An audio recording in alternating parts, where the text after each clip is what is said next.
സംസാരത്തിലെ കാമങ്ങളെല്ലാം വന്നു ചേരുമ്പോഴും തന്റെ ബോധത്തിൽ മാത്രം നിലകൊള്ളുക. ജനകനും അശ്വപതിയും ഒക്കെ ആ കൂട്ടത്തിലാണ്. അവര് ആ ഒരു നിലയിലാണ് ബ്രഹ്മത്തിൽ ലീനരായി നിന്നത്.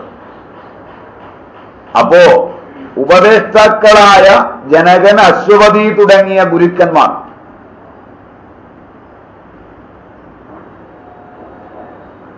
അമ്പടാ ഞാനേ എന്ന് ഭാവിച്ചു പോകുന്ന ഗർഗനെ പഠിപ്പിക്കുന്നത് കാണാം. അജാതശത്രു അദ്ദേഹവും ഇതിലെ ഒരു ഗുരുവാണ്. ഒട്ടേറെ രാജാക്കന്മാരുടെ കഥ പറയുന്നുണ്ട് ഉപനിഷത്തുകൾ. ഒട്ടേറെ രാജസദസ്സുകളുടെ കഥ പറയുന്നുണ്ട് ഉപനിഷത്തുകൾ. അവിടെയെല്ലാം ആ ഉപദേഷ്ടാക്കളായ ഗുരുക്കന്മാർ ഈ ഭൂമികയിലാണ്. അവർക്ക് പ്രപഞ്ചം അവസാനിച്ചിട്ടില്ല. ബ്രഹ്മസാക്ഷാത്കാരത്തിൽ നിലകൊള്ളുവാനും കഴിയുന്നു. പ്രാണികളുടെ ദുഃഖത്തിൽ അവർക്ക് കൃപയുണ്ട്.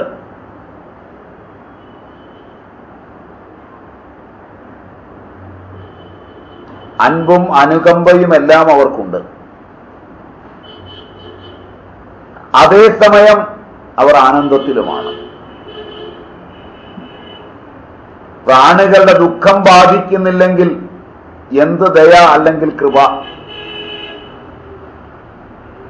ഇവിടെയും ശിഷ്യ യോഗ്യതയും അയോഗ്യതയും ഗുരു വിചാരിക്കുന്നു. അധികാരി അനധികാരി എന്നിവരുടെ വിവേചനവും ഗുരു നടത്തുന്നു.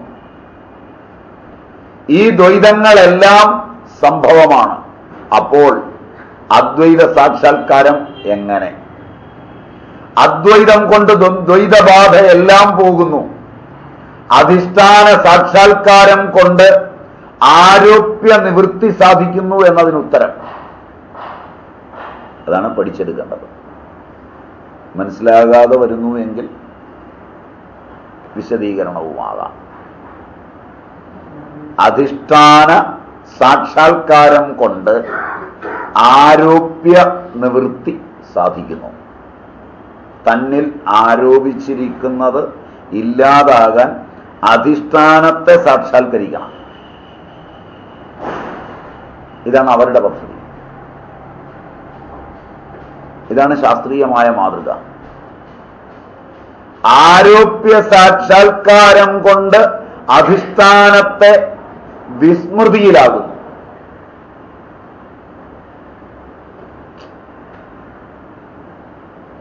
പെട്ടെന്ന് പിടികിട്ടേണ്ടതാണ്. ഏതൊരു വികാരത്തിന്റെയും വിചാരത്തിന്റെയും അറിവിന്റെയും അധിഷ്ഠാനം പുറത്തല്ല, നമ്മുടെ അറിവാണ്. ശരിയല്ല? നമ്മൾ ഉറങ്ങുമ്പോൾ ഗാഢസുഷുപ്തിയിൽ ഇതൊന്നുമില്ല.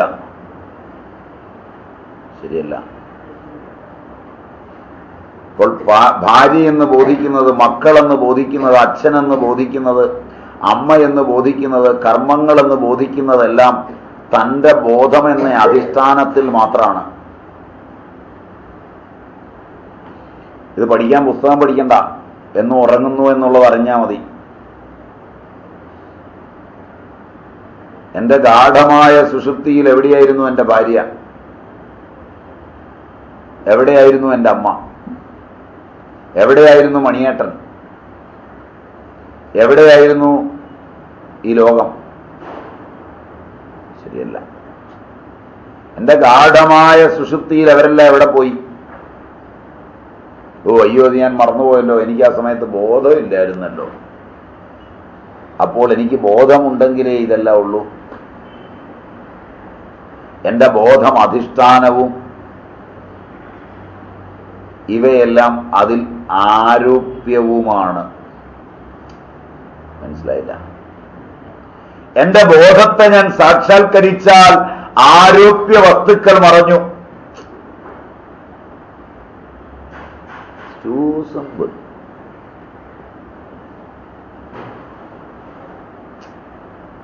ശരിയല്ല?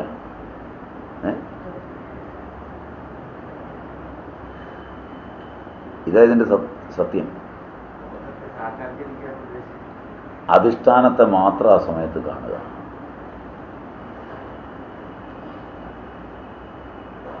രണ്ടെണ്ണം കാണാം.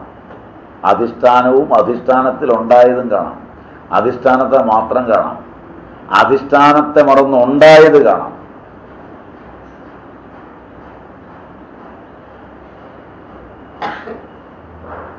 അടുത്തിരിക്കുന്ന ഇയാളെ ശരീരം മുട്ടിയപ്പോൾ നോക്കി ഇന്ന ആളാണെന്നറിഞ്ഞു.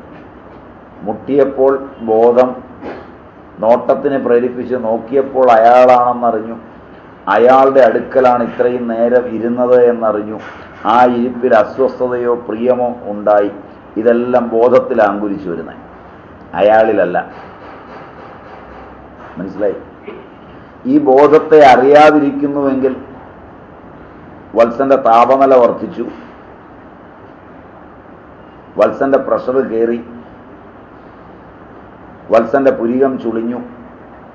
ഈ പ്രതീതിയെല്ലാം ബോധത്തെ മറയുകയും ഇയാളെ കാണുകയും ഇയാളായി വത്സൻ രൂപാന്തരപ്പെടുകയും ചെയ്യുമ്പോഴാണ് പ്രിയത്തിൻ്റെയോ അപ്രിയത്തിൻ്റെയോ ഈ ഭാവഭേദങ്ങളെല്ലാം വത്സനിൽ സംജാതമാകുന്നത്. നമ്പർ 1. നമ്പർ 2, അവിടെ ഇരിക്കുന്നു. പെട്ടെന്ന് അയാളുടെ കയ്യിലെ പേന താഴെ വീഴുന്നു. ആ പേന കാണുന്നു. ആ പേനയിൽ നിന്ന് വീട്ടിൽ മേശപ്പുറത്ത് വെച്ചുപോയ പേന ഓർമ്മ വരുന്നു. ഇതേ ജാതി പേനയൊന്നുമല്ല, പേന എന്ന പൊതുനാമത്തിൽ നിന്ന് വീട്ടിൽ വെച്ച് മറന്നുപോയ ഷീഫേസ് പേന ഓർമ്മ വരുന്നു. അത് എടുത്തുകൊണ്ട് മകൻ സ്കൂളിൽ പോകുമല്ലോ, അവനതിൻ്റെ നിപ്പൊടിച്ച് കളയുമല്ലോ എന്ന് ഓർമ്മ വരുന്നു. അവൻ പണ്ടേ കയ്യിൽ കിട്ടിയാൽ നശിപ്പിക്കുന്നവനാണ്. അവനാണ് ഇപ്പോൾ അത് എടുത്തുകൊണ്ട് പോകുന്നതെങ്കിൽ ഉണ്ടാകുന്ന ബുദ്ധിമുട്ട് എന്തൊക്കെയാണ്. മാത്രമല്ല, അവന് കൂട്ടുനിൽക്കുന്ന ഒരാളാണ് വീട്ടിലുള്ള എൻ്റെ ഭാര്യ എന്ന് വന്നു കഴിഞ്ഞാൽ വത്സൻ ഇവിടെ ഇരുന്നുകൊണ്ട് തപിക്കുന്നു. മനസ്സിലായി? ഇപ്പോൾ വസ്തു അടുക്കലല്ല, വളരെ അകലെയാണ്, പക്ഷെ ബോധത്തിലാണ്. ഇതിന് ഒരു പ്രക്രിയയേ ഉള്ളൂ. അധിഷ്ഠാനമായ ബോധത്തിൽ കളിക്കുന്ന ഈ കളികൾ കാണാതെ ബോധത്തിൽ ലഭിക്കാൻ ശ്രമിക്കുക. വസ്തുവിനെ കാണാതെ. ഇല്ലെങ്കിൽ വസ്തുവിനെ കാണുമ്പോഴും വസ്തുവിനെയും ബോധത്തെയും കാണുക. ബോധത്തിന്റെ ഈ കളിയോർത്തൊന്ന് ചിരിക്കുക. മനസ്സിലായില്ല? 2. 3. ബോധത്തിൽ കളിക്കുന്ന ഈ വസ്തുവിലേക്ക് പരിണമിക്കുക, ബോധത്തെ വിടുക.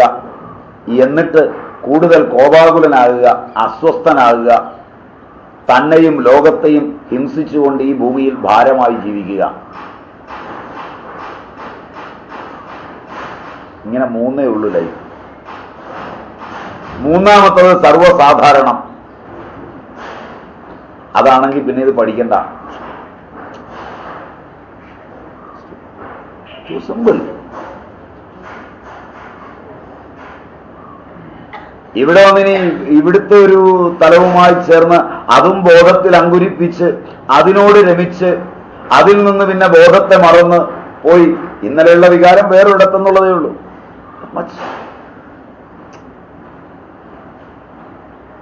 After all we are same. ശരിയല്ല? ശരിയല്ല? ഇത്രയേ ഉള്ളൂ ഈ പഠിത്തം. ഇത് പ്രകാരാന്തരേണ മാറി മാറി അർജുനനെ പഠിപ്പിക്കാൻ ശ്രമിക്കുന്നു.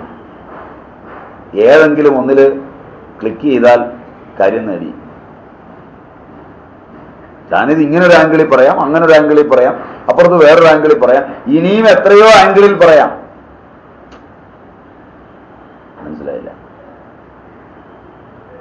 പറയാൻ ഇത് മാത്രമേ ഉള്ളൂ, പഠിക്കാനും ഇത് മാത്രമേ ഉള്ളൂ. ഇത് എളുപ്പമാണ്. നിങ്ങൾ ഇത്രയും കാലം കേട്ടത് തന്നെയാണ് ഇപ്പൊ പറഞ്ഞത്. പക്ഷേ ഇപ്പൊ ഇതുപോലെയുള്ള നേരത്തെ കേട്ടിരുന്ന ഞാൻ രക്ഷപ്പെട്ടതിനെ ഇപ്പൊ തോന്നും. ഇറങ്ങിക്കഴിയുമ്പോ ഇതും മറന്നു പോകും. ഇത് ഇത്ര എളുപ്പത്തിൽ മനസ്സിലാക്കി തരാവുന്ന ഫോർമുല സ്വാമിയുടെ കയ്യിൽ ഉണ്ടായിട്ട് മുമ്പ് ഈ ഫോർമുല പറഞ്ഞപ്പോൾ വത്സൻ ഉറങ്ങുകയായിരുന്നു. ഈ ഉറക്കല്ല ഞാൻ ഉദ്ദേശിക്കുന്നത്, മറ്റേ ഉറക്കമല്ല, ഉറങ്ങുകയായിരുന്നു. പക്ഷെ ഇത് കിട്ടിയപ്പോൾ ഒരു വെളിയായി. പക്ഷെ ചെയ്യാൻ പോകുന്ന സമയത്ത് ഇത് സ്മൃതിയിലേക്ക് വരണം. അത്രയും സിമ്പിളായി സാർ. ഇപ്പൊ കിട്ടിയ കുറി കിട്ടി. ഞാൻ വത്സനെ വെച്ചൊന്ന് അടിച്ചു നോക്കുന്നത് കാരണം എന്താ വെച്ചാൽ ഇവര് കാരണം വെച്ചാൽ ഉറങ്ങിയെന്ന് പറഞ്ഞാൽ ചിലപ്പോൾ സമ്മതിക്കില്ല. വത്സനാകുമ്പോൾ ഒരു പകുതി സമ്മതിക്കും.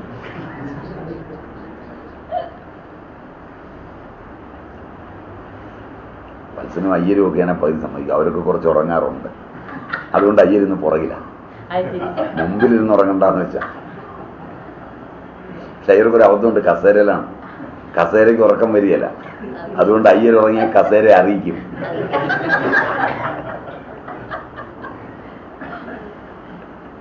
അതിലുള്ള അതിന്റെ വ്യത്യാസം.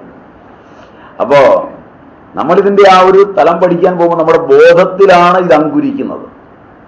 ആ ബോധത്തിൽ അങ്കുരിക്കുന്നു എന്നുള്ളത് മനസ്സിലാക്കണം എപ്പോഴും. അത് മനസ്സിലാക്കാൻ എളുപ്പം. നമുക്ക് വെളിയിലുള്ളതിലേക്ക് നമ്മുടെ ഈ ബോധം പോകുന്നത്. പോയി കഴിഞ്ഞാൽ അതിനെ സ്വീകരിച്ചു, ഇത് മറന്നു, സിമ്പിളായി. അപ്പൊ ഉത്തമന്മാരായ രണ്ടും കാണാവുന്ന അശ്വപതി, ജനകൻ തുടങ്ങിയവർ ഇത് രണ്ടിനെയും കാണുകയും ആരോപ്യ വസ്തുവിനെ മറക്കുകയും അധിഷ്ഠാന വസ്തുവിനെ സാക്ഷാത്കരിക്കുകയും ചെയ്യും. അതാണ് എളുപ്പം എന്നാണ് എനിക്ക് തോന്നുന്നത്. എന്തു പറയുന്നു? മറ്റേ വഴി നമ്മുടെ ഈ പ്രക്രിയക്കിടയിൽ അത്ര സുഖരമല്ലെന്നാ തോന്നുന്നു. കാരണം നമ്മളിൽ മനസ്സുണ്ട്, ഇതിങ്ങനെ പൊന്തും. ശരിയാണ്, ഒരു കാര്യമില്ലെങ്കിലും ഒരു സാധനം കണ്ടാൽ പൊന്തും. അങ്ങനെ പൊന്തുന്നൊരു മൈൻഡ് ഉണ്ടെങ്കിൽ നിശ്ചയമായും അതും ഇതും കാണണം. പൊന്തുകേലാത്ത ശാന്തമായൊരു മനസ്സ്, അധിഷ്ഠാനം മാത്രമേ ഉള്ളൂ എന്നാണെങ്കിൽ സാമ്പ്രദായികത്വത്തിന്റെ ഒരു സ്പർശനം മാത്രമേ ഇനി വേണ്ടൂ.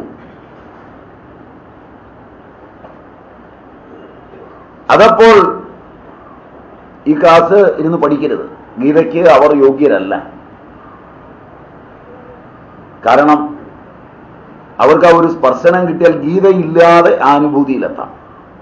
എന്നിട്ട് അവർ ഗീത പഠിപ്പിച്ചാൽ അതിന്റെ വ്യാഖ്യാനം ഇതിൽ നിന്ന് കുറെ കൂടി വരെയാണ്. അതടുത്ത അസംസക്തി പദാർത്ഥാഭാവനി തുര്യകയാണ്. സത്വവത്തി ഇല്ല അവർക്ക്. ഈ 4 ഭൂമികകൾ അവർക്ക് ഇല്ല. നിങ്ങളിൽ ക്ഷിപ്തങ്ങൾ ഉണ്ടാകുന്നുണ്ടോ? ഇല്ലെങ്കിൽ വെറുതെ പഠിച്ച് ക്ഷിപ്തം ഉണ്ടാക്കണ്ട.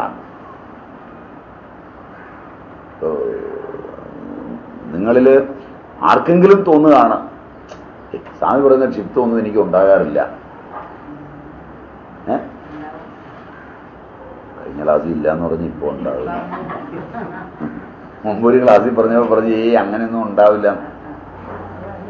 ഭാഗവതം വായിക്കും, നാമം ജപിക്കുമ്പോൾ, ധ്യാനിക്കാനിരിക്കുമ്പോൾ ധ്യാനത്തിൽ ഇതൊക്കെയാണ് കയറി വരുന്നതെന്ന് പറഞ്ഞപ്പോഴത്തേക്ക് അമ്മ പെട്ടെന്ന് പറഞ്ഞു അങ്ങനെയൊന്നും വരികയില്ലെന്നോ.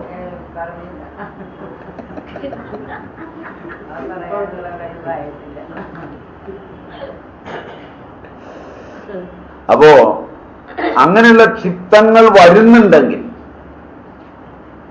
അശ്വതിയുടെ വഴി കൊള്ളാം, ജനകന്റെ വഴി കൊള്ളാം. ക്ഷിപ്തങ്ങളൊന്നും വരുന്നില്ലെങ്കിൽ വെറുതെ ക്ഷിപ്തങ്ങൾ ഉണ്ടാക്കിയിട്ട് നീ മനസ്സിലായില്ല ഇല്ലാതാക്കാൻ ശ്രമിക്കണ്ട. അസ്വസ്ഥമല്ലാത്തൊരു മനസ്സ് പോയി ചൊറിഞ്ഞ് അസ്വസ്ഥമാക്കുക ആവശ്യമില്ലാത്ത പണിയാണ്. അങ്ങനൊരു പണിയുണ്ട്. നിങ്ങൾ അസ്വസ്ഥമാണ്, ഞാൻ അസ്വസ്ഥമല്ല, എന്തിനാ വെറുതെ നിങ്ങൾ ശല്യമുണ്ടത്? നിങ്ങൾ കണ്ടറിയാം നിങ്ങൾ അസ്വസ്ഥമാണ്. കുറെ പ്രാവശ്യം പോയി ഇവൻ അസ്വസ്ഥനാകും.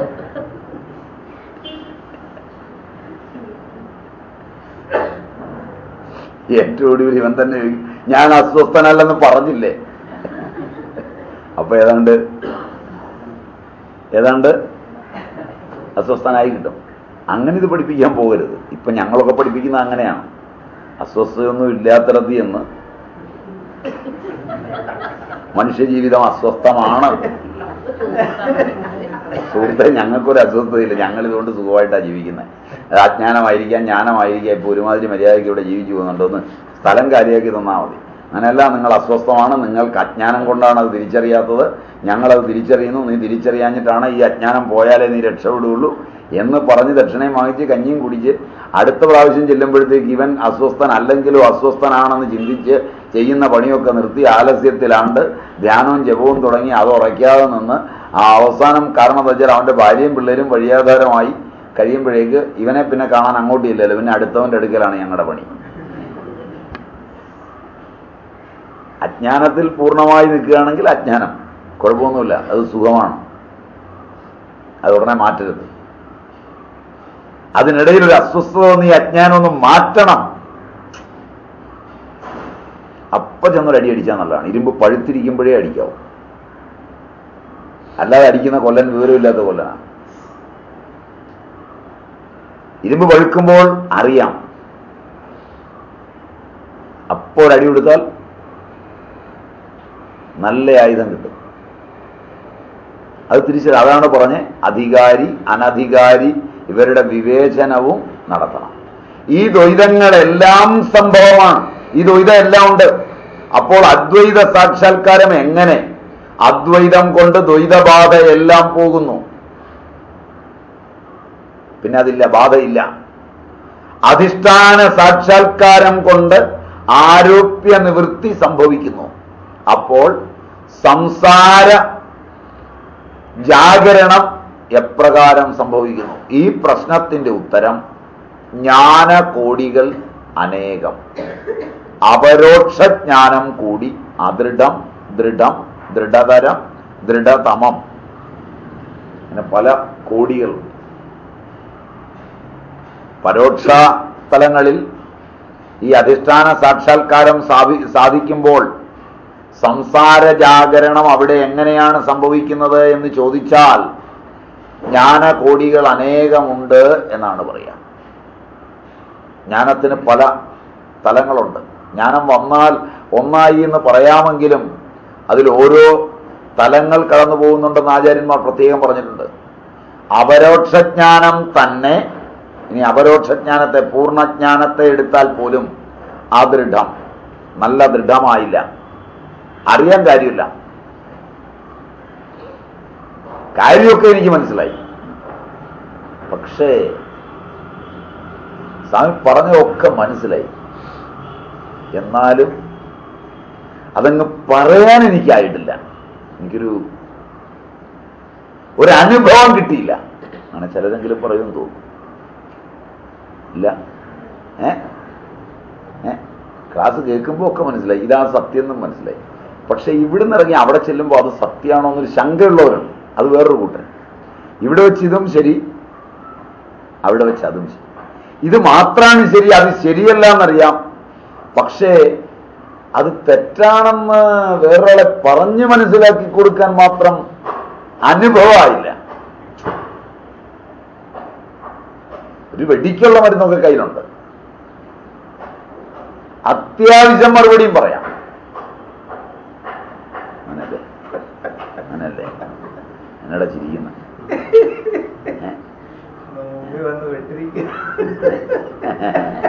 എടാ, ഞാൻ നിന്റെ കാര്യമല്ലോ, ഞാൻ ജനറലാ പറയുന്നത്. പലയിടത്തും പോയി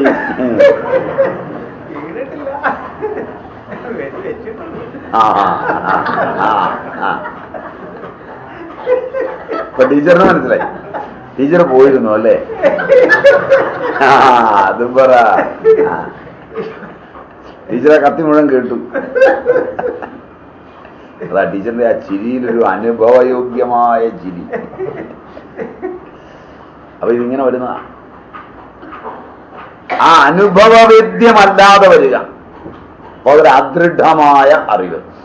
ദൃഢമല്ല, രണ്ട് ദൃഢമായ അറിവ്. ഉറച്ചു, എന്നാലും ഒരു പൂർണ്ണത പോരാന്നൊരു തോന്നൽ. ദൃഢതരമായ അറിവ്, അവിടെ താരതമ്യമുണ്ട്. ദൃഢതരം, ദൃഢം, ദൃഢതരം. ദൃഢതരം എന്ന് പറഞ്ഞാൽ മറ്റതിനേക്കാൾ ശ്രേഷ്ഠം. സോ ഒരു മറ്റതുണ്ട്, ദ്വൈതം പോയില്ല. ദൃഢതമം, ഇനി വേറെ ഇല്ല, ദാറ്റ്സ് ഫൈനൽ, സൂപ്പർലേറ്റീവ്. ഇങ്ങനെ ഇതിന് പ്രകാരഭേദങ്ങൾ. അപ്പൊ ദൃഢതമായാൽ കൂടി സംസാര ബന്ധനത്തിൽ അസമർത്ഥനാകും. സംസാര ആ ബന്ധനത്തിൽ നിന്ന് മോചനത്തിന് അസമർത്ഥനാകും. കയറാണെന്ന് അറിഞ്ഞാലും കയറാണ് കിടക്കുന്നത്, എന്നാലും പാമ്പിനെ പോലെ കാണുന്നു. പാമ്പല്ല, പാമ്പിനെ പോലെ കാണുന്നു. ഇതിനെ അർത്ഥ സുഷുപ്തി എന്ന് പറയും. അത് നോക്കിയാൽ കാണാം. ശൂന്യ സാമാന്യ വിശേഷ ബോധത്തിലാ ജാഗ്രതത്തിൽ ഉണർന്നു വരുന്നത്. ചിലരെ ഉണർത്തുമ്പോഴും അവരെല്ലായ്പ്പോഴും ഒരുപോലെ ഇരിക്കും. സുഷുപ്തിയിൽ ചെന്ന് വിളിച്ചാൽ ചിലര് പൂർണ്ണപ്രജ്ഞരാണ്. ചിലരെ വിളിച്ചാൽ ഒരു ശൂന്യത്തിലേക്കാണ് അവരാദ്യം ഉണരുന്നത്. കിടന്ന സ്ഥലമൊന്നും അപ്പോൾ ഓർമ്മയുണ്ടാവില്ല. അത് ഈ പിള്ളേരെ ഉറങ്ങിക്കഴിഞ്ഞെടുത്തുകൊണ്ട് കിടത്തും. എന്നിട്ട് പഴയ ആളുകൾ പറയും, ഉറക്കത്തിലാണെങ്കിലും ഒരു സ്വപ്നത്തിലാണെങ്കിൽ അവന് ബോധം ഉണ്ടാകണം എടുത്തുകൊണ്ട് പോകുന്നത്. വിളിച്ചിട്ട് എടുത്തുകൊണ്ടുപോയി കിടത്താവും. ഇല്ലെങ്കിൽ സ്വപ്നാംബുലിസവും ഒക്കെ തുടങ്ങും കുറെ കഴിയുമ്പോൾ. പഴയ ആളുകൾ നടത്തിയ ആചാരങ്ങളിൽ പലതിനും ഈ ഒരു തലത്തിൽ പ്രാധാന്യമുണ്ട്. ആ വിദ്യാഭ്യാസമൊന്നുമില്ല. പണ്ട് കുട്ടി ഉറങ്ങിക്കിടക്കുകയാണെങ്കിൽ എടുത്തുകൊണ്ട് പോകുമ്പോൾ അമ്മ ഉറക്കമാണെന്ന് നോക്കില്ല, അവൻ ഉണരാതൊന്ന് വിളിക്കും, മോനെ ഗോപാലകൃഷ്ണ നമുക്ക് അകത്തെ മുറി കിടക്കാം. ആരോടൊന്നില്ലാതെ അമ്മയൊന്ന് പറഞ്ഞിട്ടേ ഇവനെ തോളെ കിടത്തുള്ളൂ. കണ്ടിട്ടില്ല? എന്തിനാ അത് ചെയ്യുന്നത്? കുറെ അന്ധവിശ്വാസം. ഇന്നുള്ളവരോ ഇവനെ അതേപടി പൊക്കിയെടുത്തുകൊണ്ട് കിടക്കും. അവൻ ഉണരുമ്പോൾ കിടക്കുന്നത് പുതിയ സ്ഥലത്താണ്, അവൻ കിടന്നത് വേറൊരു സ്ഥലത്താണ്. അപ്പം ഉറക്കത്തിലേക്ക് പോകുകയും ഉറക്കത്തിൽ നിന്ന് വരികയും ചെയ്യുമ്പോൾ രണ്ട് സ്ഥലത്താകുമ്പോൾ അവൻ്റെ പ്രതീത മനസ്സിൻ്റെ അതീത ഭാവങ്ങളിൽ ഈ ബോധം കടന്നു കയറും. കുറച്ചുനാൾ കഴിഞ്ഞ് ഇവനെ എടുത്തുകൊണ്ട് കിടത്തേണ്ടി വരികയില്ല. ഇവൻ കിടക്കുന്നിടത്ത് നേറ്റ് നടക്കാൻ തുടങ്ങും. മനസ്സിലായില്ല? അപ്പോഴിവനെ കൂട്ടി സൈക്കാട്രിസ്റ്റിൻ്റെ അടുക്ക പോകും. മരുന്ന് കൊടുത്താലൊന്നും മാറൂല. കാരണം ഇവൻ ഈ കിടന്നിടത്തുനിന്നല്ല ഏറ്റുവരുന്നതെന്നൊരു ബോധം ഇവനുണ്ട്. അതിവൻ്റെ അകത്തെ സുഷുപ്തിയിലേക്ക് ചെന്ന് വീണാൽ ഇവൻ ഏറ്റുനടപ്പ് തുടങ്ങും. ഇങ്ങനെ നമ്മൾ തന്നെ തുടങ്ങി വെച്ച സാധനം നമ്മൾ തന്നെ അഴിക്കാൻ നമുക്ക് പറ്റാതെ വന്നിട്ട് നമ്മൾ സൈക്കാട്രിസ്റ്റിൻ്റെ അടുക്ക പോവാം. അയാൾക്ക് നമ്മൾ തുടങ്ങി വെച്ചത് അറിയില്ലാത്തതുകൊണ്ട് അയാൾ തുടങ്ങിയിടത്തുനിന്ന് തുടങ്ങുകയാണ്. ഇത് വളരെ രസമാണ്. ഇത് കെട്ടിയവന് കെട്ടപിടിയാണെന്നറിയില്ല. കെട്ടാത്തവനെ കെട്ടഴിക്കാൻ കൊടുത്താൽ അവനിത് മുറിക്കുകയുള്ളൂ. അവനിത് എളുപ്പം അഴിച്ചു വിടണം. മനസ്സിലായില്ല? അവന് ക്ഷമയൊന്നുമില്ല. നിങ്ങൾക്ക് ക്ഷമയില്ലാത്തത് അവന് ക്ഷമയുണ്ടാവൂ. അവനെ കെട്ട് നേരെയും കണ്ടിക്കും. ശരിയല്ല?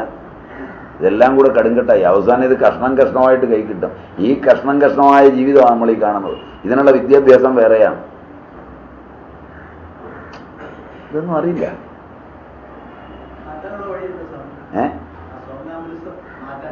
മാറ്റാനുള്ള വഴി അവനെ പിന്നീട് ഉറങ്ങാൻ കിടക്കുന്നിടത്തുനിന്ന് ഒരു പ്രാവശ്യം വിളിച്ചിട്ട് കൊണ്ടുപോയിട്ട് മാറ്റി കിടത്തിയാൽ പിന്നെ അവന്റെ ബോധം തിരിച്ചു വരും.